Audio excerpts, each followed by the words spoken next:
안녕하십니까.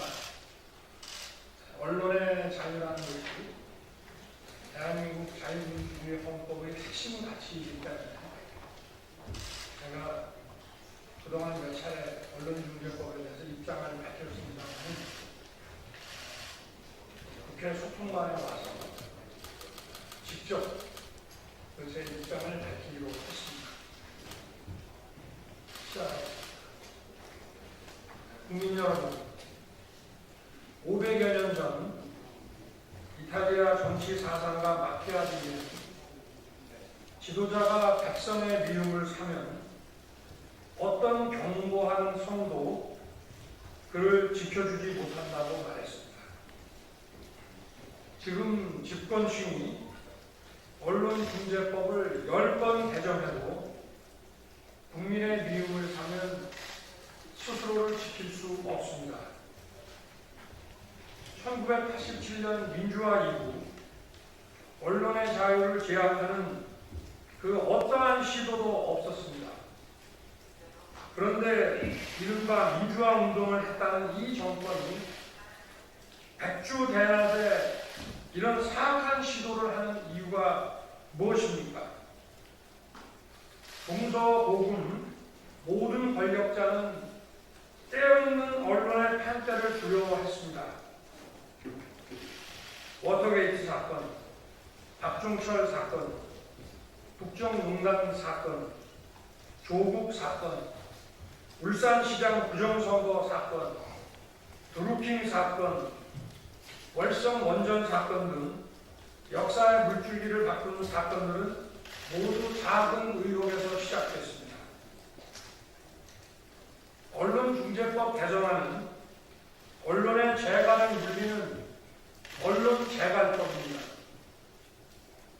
이 법이 시행된다면 기자들은 모든 의혹을 스스로 입증할 때까지 보도하지 못함으로써 권력 비리는 은폐되고 독버섯처럼 자라날 것입니다.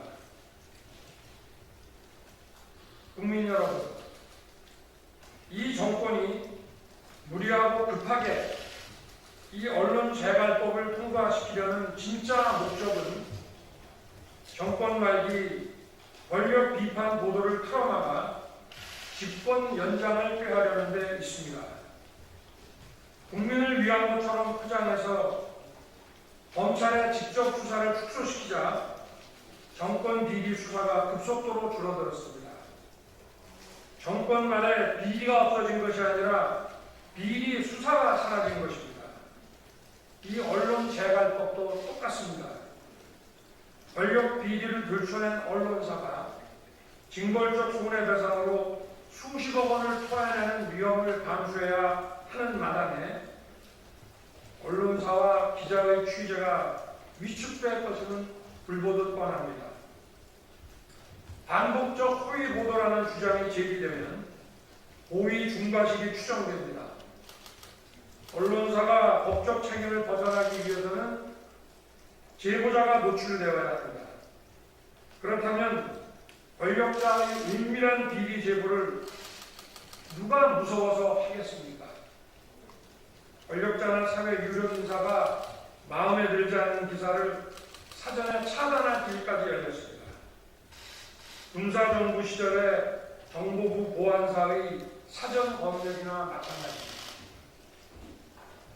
국민들께서 아시다시피 이상직 의원이 이 법을 앞장서 발의한 것은 결코 우연이 아닙니다. 권력의 부패를 은폐하려는 이 법의 목적을 상징적으로 보여줍니다. 국민 여러분, 이 언론재갈법에 대해서 모처럼 국론 통일의 일치된 모습을 볼 수 있습니다. 진영을 가리지 않고 국내 언론계와 학계, 업적에다 모두 이 법을 반대하고 있습니다. 그리고 세계신문협회, 국제언론인협회, 국제기자연맹, 서울 외신기자클럽이 한국 정부를 규탄하고 있습니다. 국민의 삶에 영향을 미치는 법안은 충분한 수기를 거쳐야 하고 법안에 수반하는 부작용도 대비해야 합니다. 그럼에도 불구하고 여권은 민주주의의 근간을 흔드는 법안을 또다시 단독 처리하려고 합니다. 국회 안건조정위는 3대3 동수의 원칙을 깨고 사실상 여당인 열린민주당 김우겸 의원을 야당 관계자로 둔갑시켜 하루 만에 법안을 통과시켰습니다. 소가 웃을 일입니다. 여당은 국회 문체위에서 단독 처리한 것에 이어 공공연히 8월 중 단독으로 통과시키겠다고 합니다. 반드시 막아내야 합니다. 본 법안은 그 내용과 절차에 중대한 하자가 있고 그 피해는 권력 비리에 대해 알 권리가 있는 국민에게 돌아갈 것입니다.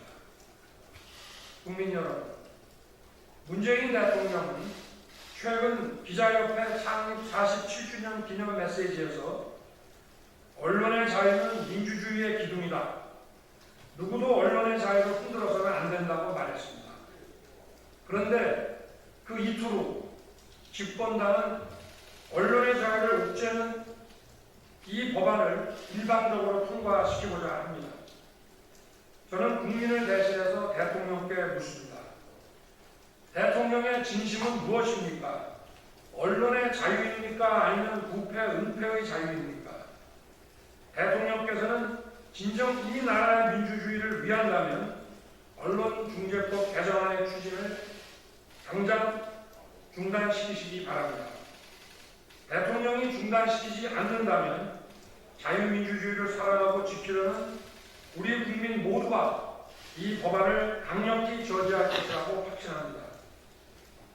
저 윤석열은 이 언론 재단법을 막아내는 데 앞장서겠습니다.